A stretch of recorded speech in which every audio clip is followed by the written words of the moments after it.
everyone, welcome to a new video of Horilla. Today, let's discuss about the recruitment settings. So this is the dashboard of Horilla and over here we have the settings for Horilla.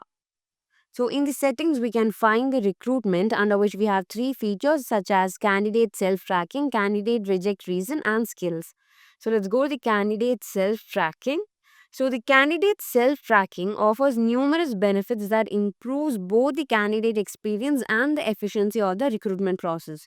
So here we have two options, that is the application tracking and rating visibility. So when we on the toggle for the application tracking, the candidates can track their recruitment progress, and with this toggle on, the candidates will be able to view their recruitment's overall rating. So here we have toggled on both of them, and now let's go to the recruitment and candidates. And since we have on the toggle over there, we'll be able to find the view candidate self tracking over here. So this is a candidate, and in the actions you'll be able to view the view candidate self tracking, and we also have an additional option, that is request document. So let's go to the view candidate self tracking. So this is the admin's view, and over here we can find that the find the candidate's name, the recruitment in which they have taken part in, and then we have the stage of their stage of the candidate, that is whether they are hired or whether they are in the interview stage or initial stage, such that. And this is the job position to which the candidate has been hired, and we have a message for the candidate. And next, we'll be able to view any scheduled interviews. That is, if any interviews has been scheduled for this candidate, that candidate will be able to view the date, time, and the interviewer of that interview from there. And then we have the documents. That is, now, if the admin has requested for any document from the candidate and all, he'll be able to view that request over here, and from here he can upload the document also. And next, he'll be able to view the notes that has been provided for any internal communication, or like given provide or any details or something. We'll be able to view that in the notes.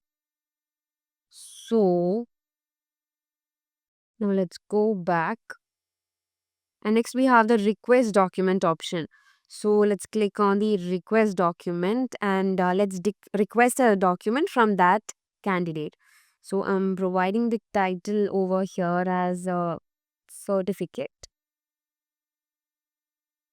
And then we have to provide the format. We can provide the format for the document. That is, in which format do we need the document, like the PDF, docx and all. So I'm giving the format as PDF, and we can also provide the maximum size in MB for the document. So I'm giving it as 2, and we can also give a description. I'm giving the description. And now let's save the document request. So over here, when a document has been requested from the admin side, the candidate will be able to view that request and upload the document from their candidate self-tracking portal. So let's go to the candidate's view. So over here we have the link for the candidate login. So this link will be provided to the candidate, and they'll be able to log in to their candidate self-tracking view from through this link that has been provided. So we'll be able to provide the username and phone over here. So let's add the username and password.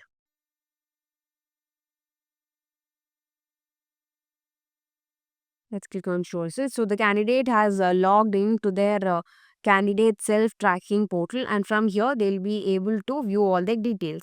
So here they can see the message, that is, after they have been hired, it is given congratulations on your selection, and we have the job position, the scheduled interviews, and since we have requested for a document, the candidate will be able to view the request over here, and from here he'll be able to add the document. And the notes also can be viewed from here. So if the candidate needs to add any document, he can click on add and upload a document from our system. So I'm just adding a document over here and let's save this. So we can see that the document has been uploaded. And then the admin can view the document and approve the document. So let's go to the admin's view. So this is the admin's view, and from here you can get into the detailed view of the candidate, and we have different tabs. So we have the tab for documents also. So when we go to the documents tab, he'll be able to find the document that has been uploaded.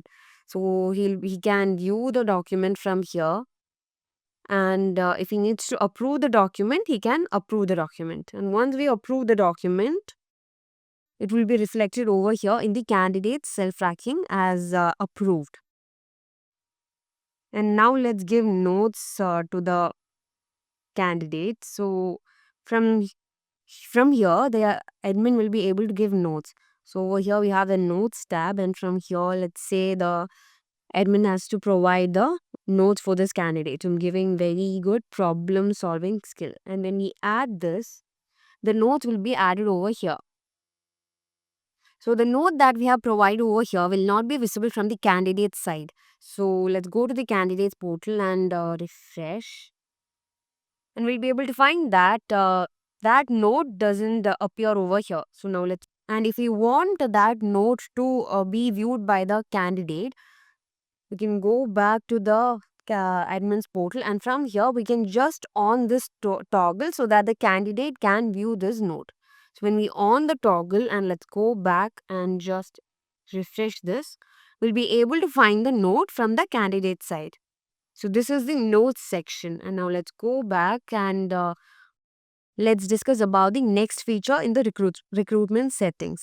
Let's go to the settings, and under the recruitment we have the candidate reject reason. So over here we have different reject reasons that has already been configured. So when a candidate from the candidates list has been, when we are rejecting a candidate from the candidates list, a reject reason has to be provided. That is why we are rejecting that particular candidate. So those reject reasons can be already configured from this reject reasons in the settings. So these are the already set reject reasons, like we have the reject reasons name, the description that we have provided, and from the actions, if we need to make any edit to the already created reasons, we can click on edit and make the updations we need and save. And if you want to remove the reject reason, we can click on remove and confirm, and that reason will be removed. And to create a new reject reason, we can click on the create button, we can add the title, the description, and save the reject reason. And the next feature that we have is the skills. So over here, we'll be able to create new skill and also view the skill that has already been created. So we have a skill over here. So we'll be able to view the skill name. And if we need to make any edits to it, we can click on edit. And then if you want to delete, we can delete it as well. Then over here to create a new skill, let's click on this create button, and we can add the skill that we need. So let's give good communication skill, and let's save this. So we can see that the skill has been created, and these skills can be added to the recruitment. So now let's go to the recruitment. Over here we can find the recruitments that has already been created. So we have two recruitments, and let's click on the edit for recruitment, and over here we can find the skills. So we'll be able to add those skills that we have created over there from here. So we have the two skills, that is problem solving skills and good communication skill. Horilla has a resume shortlisting feature, that is when we add certain skills to a recruitment, Horilla automatically shortlist the resumes which have those skills. So like that these skills can be used. So this is all about the settings of recruitment in Horilla. So hope it is clear, and thank you for watching.